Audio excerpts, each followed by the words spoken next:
It's the Week in Board Games, filming and posting in the same day edition, hopefully. Hi, everybody. Welcome to Tubbs Plays Games. My name is Tubbs. I play games. I like games, so I talk about games. This is my weekly recap video where I tell you about all of the games I played in the past week. I do a quick little hit about each one, maybe what I thought about it, maybe just a little bit about the game.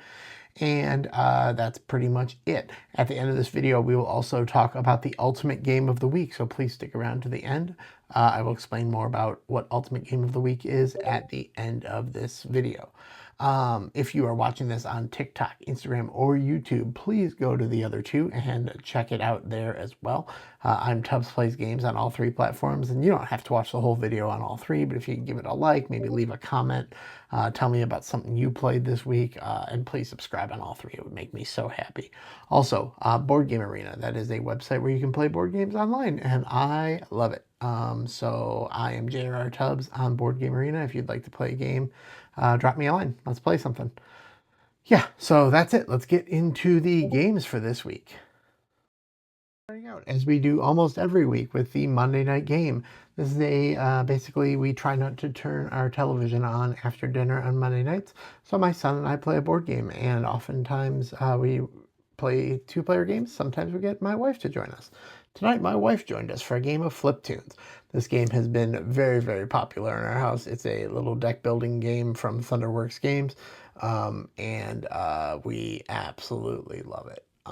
It's an excellent game. It doesn't take too long to play. It's pretty easy to learn, but like good little thinky game. So yeah, that's Flip Tunes. The very next night, we got together some of my friends from my board game group, and we played 1846, The Race for the Midwest, which is an 18xx game.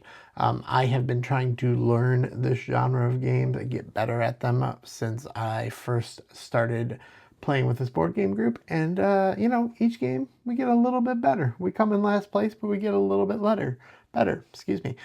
This one is designed by Tom Lehman of Res Arcana fame, and I rather enjoyed it. We started up an online game. I started up an online game the very next night to try to cement in some more of the concepts. So, we're working on that.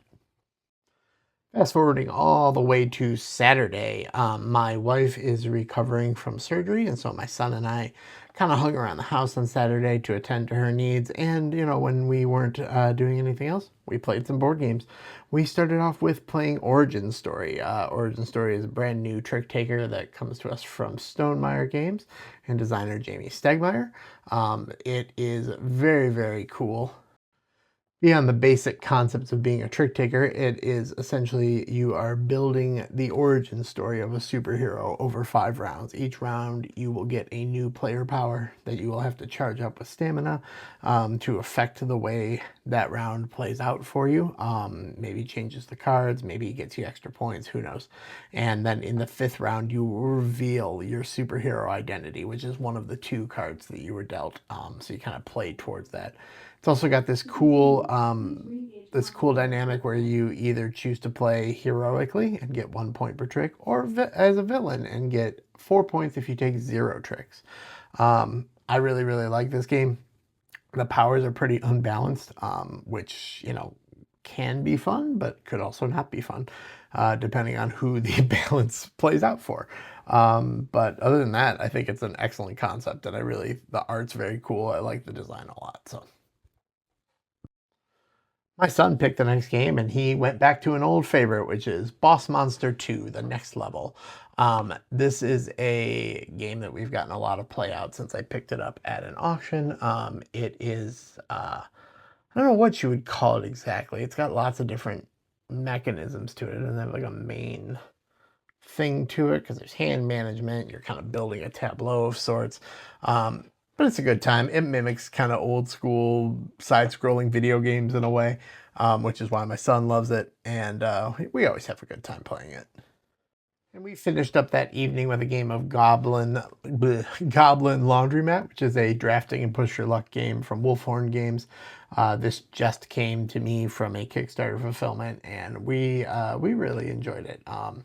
It's a family game. It's a light family game, but it's engaging. I really liked it. I don't know what else to say about it, really. There's a lot of little things happening, but, you know, at the base level, it's a very light game that was just good fun. The next day was our Sunday meetup, and we started off again by playing Origin Story, and I forgot to take a picture, so I'm reusing the picture from the night before. Um, Origin Story. I talked about it like a minute ago. Next up, we played the Voynich Puzzle, which was so engaging for me in my brain that, again, I forgot to take a picture. This game is super, super cool. It's an excellent design. There are so many different things to keep track of, which kind of made my head hurt, but in a really wonderful way. It's very, very thinky, but also very straightforward. It was very easy to learn, but it's going to be interesting to see how it is to master. I am already looking forward to another play of this one. Next up, we played Bottle Imp, which was one of my very early introductions to the idea of trick-taking games that are not euchre. When I joined this board game group, I did not know that that was a thing, and now it's become one of my favorite genres. And Bottle Imp was a very early introduction to like me going like, oh, you can do this? It has some excellent moments of screwing your fellow players, for sure, which can feel really bad when you're the guy who has that one there. If you don't know how to play Bottle Amp, having low cards makes you eventually wind up with said Bottle Imp at the end of the game, which makes you lose a ton of points. But it doesn't even matter. It's such a good time. Try Bottle Imp today. Talk to your doctor about Bottle Imp today. And then we capped it off with one more game of Goblin Laundromat before the day was done. Again, I talked about it a little bit ago. You heard me. You were there. We were both there. Wasn't it awesome? And that was it for the games this week. Let me tell you a little bit about Ultimate Game of the Week. So, hashtag Game of the Week. That's a hashtag I run over on Instagram with the board game community over there. And the basic concept is on Sunday or whenever people decide they've decided their game, people post their game of the week and just celebrate one game that really stood out for them this week. I collect all of those games, and then on Monday morning, as soon as I remembered to do it, I post a list to my story with a button that lets people choose their top 3 games for that week. I tally all those votes, and whichever game or games has the most votes is the ultimate game of the week. I would like to say a big congratulations to Wingspan. We all know Wingspan. It's a modern day classic at this point, right? Wingspan from Stonemaier Games, and that was nominated by, I believe this is the second week in a row, because I remember saying, I'm going to try my best to pronounce this, Het underscore Spellich Cabinet.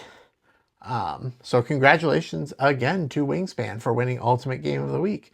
If you're on Instagram and would like to play Game of the Week and be a nominator, just drop me a line and I will get you added into our group chat and you can have all of the fun that we have. So, yeah, thank you guys so much for hanging out with me for another week. Like I said, drop a like, drop a comment. Tell me about a game you played this week. Tell me about something awesome about your week. It doesn't even have to be game related. And until next week, I'll see you then.